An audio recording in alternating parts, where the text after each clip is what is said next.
It's a huge mystery that starts with a really simple and honestly a very, very quiet observation. I mean, come on, you've been there, right? You're looking at your cat or your dog, and you can just see the wheels turning in their head. You think, okay, this is it. They're about to tell me the meaning of life. And then, nothing. So what's the deal? Why are we humans just drowning in a sea of words, while the entire rest of the animal kingdom seems to be doing just fine without them? Well, to get to the bottom of this, first we've got to check our own assumptions. Are animals really silent? Or maybe, just maybe, we haven't been listening the right way. Let's take a look at the wild world of animal communication.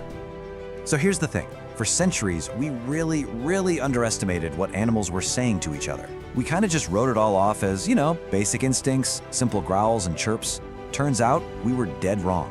And you don't have to look any further than the humble honeybee to see one of the most mind-blowing communication systems on the planet. Okay, so this is not just some random shaking. This is the waggle dance, and its discovery in the 20th century completely changed how we think about animal communication. It's basically a full-blown instruction manual. When a scout bee finds a great patch of flowers, it flies back to the hive, gets on the dance floor, and gives everyone else a complete briefing. You can think of it like a bee giving a PowerPoint presentation. Seriously. And the level of detail here is just staggering. The angle of its dance tells the other bees exactly which direction to fly, using the sun as a compass. The length of time it does the waggle part, that tells them precisely how far away it is. And how excited the dance is, well, that tells them if they're heading out for a 5-star meal or, just a mediocre snack. It is unbelievably precise, and for them, it's perfect. Okay, so bees have a built-in GPS that they communicate through dance. That is incredible. But it also shows us the exact point where human language just veers off into something else entirely, something completely different. Right, look at this. A bee's message is incredibly complex, but it's always about the here and now. It's a direct instruction. Go here, get this. But as humans, we can talk about flowers we saw years ago. We can talk about flowers that don't even exist. We can even argue about what the concept of a flower even means. And this is all possible thanks to 2 linguistic superpowers that we have. Superpower number 1 is productivity. This means we don't just have a list of preset messages. We have a set of building blocks, our words, and we can build an infinite number of things with them. I mean, think about it. Almost every single sentence you say could be a combination of words that has never been spoken before in the entire history of the universe. It's truly limitless creativity. And then there's the second one. And honestly, this one is the real game changer. It's called displacement.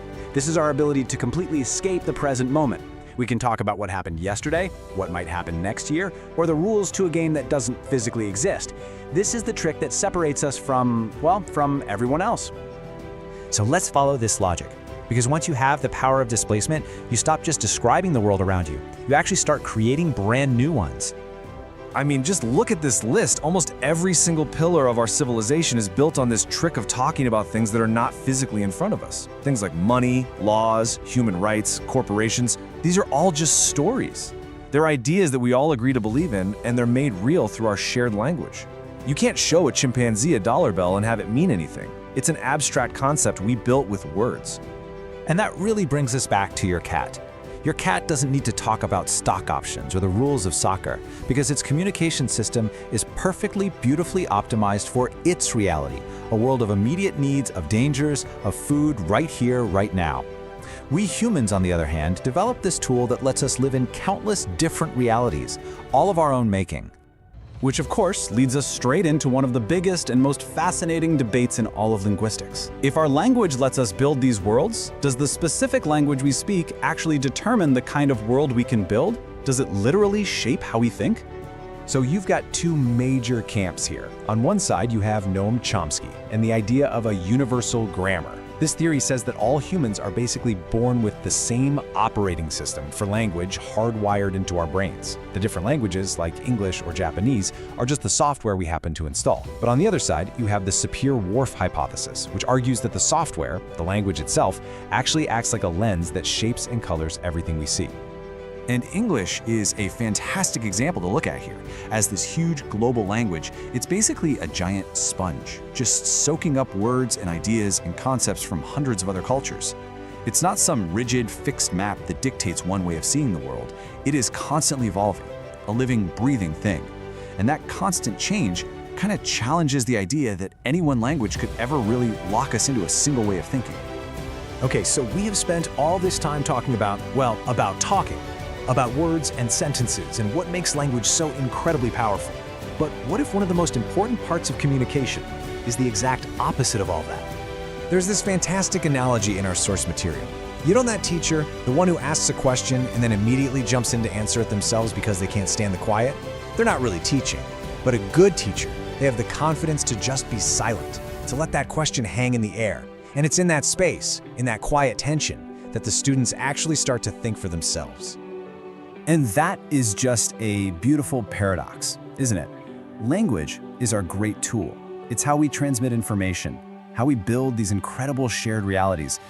But all that building, all that talking, is pretty useless if no one's actually on the receiving end. Silence is where we create the space for listening, for empathy, for real understanding to actually happen. So maybe the reason your cat never talks back is because it knows something we word-obsessed humans tend to forget. We have this amazing world-building power in our words, but the real magic, the real discovery might just happen in those moments we choose to stop talking and just listen.